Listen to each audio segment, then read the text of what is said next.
Bell সেখানকার সৌন্দর্য দেখে খুব মুগ্ধ হয় এবং আনন্দ করতে থাকে। হঠাৎ তার ডানা উজ্জ্বল হয়ে ওঠে। সে খুব অবাক হয়ে দেখতে থাকে। তখন অ্যানিম্যাল ফেরি তাকে টেনে নিয়ে যায় সামারল্যান্ডে এবং তাকে জিজ্ঞাসা করে সে ঠিক আছে কিনা। সে ভাবে টিঙ্কারবেলের ডানা বরফে জমে গেছে, তাই তাকে দ্রুত পরীদের ডক্টরের কাছে নিয়ে যায়। সেখানে টিঙ্কারবেলের সব বান্ধবীরা তাকে দেখতে আসে। তারা টিঙ্কারবেলকে নিয়ে খুব চিন্তিত। তারা তাকে অনেক প্রশ্ন করতে থাকে। পরীদের ডক্টর টিঙ্কারবেলকে খুব ভালোভাবে পরীক্ষা করতে থাকে। তার ডানা পরীক্ষা করে দেখে তিনি বলে এটা কোনো সমস্যা নয়। সবাই খুব খুশি হয়। ডক্টর টিঙ্কারবেলকে কিছু ওষুধ দিয়ে চলে যেতে বলে। তার বান্ধবীরা তাকে জিজ্ঞাসা করে কি হয়েছিল।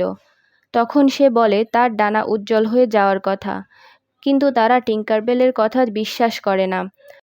তখন টিঙ্কারবেল লাইব্রেরিতে আসে এবং আজকের ঘটনার কারণ জানতে বিভিন্ন বই খুঁজতে থাকে। সে তার কাঙ্ক্ষিত বইটি পেয়েও যায়, কিন্তু বইটি উঠতে থাকলে সে অনেক কষ্টে বইটি ধরে এবং খুঁজতে খুঁজতে তার কাঙ্ক্ষিত জিনিসটা পেয়ে যায়। কিন্তু সেখান থেকে বইয়ের পৃষ্ঠা পোকায় খেয়ে ফেলেছে, তাই সে খুব হতাশ হয়।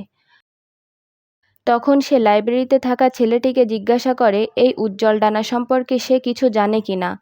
ছেলেটি তাকে জানায় সে জানে না, কিন্তু পিটার জানে। টিঙ্কারবেল তখন পিটারের সাথে দেখা করতে চাইলে ছেলেটি জানায় পিটার এখানে থাকে না, সে থাকে উইন্টারল্যান্ডে।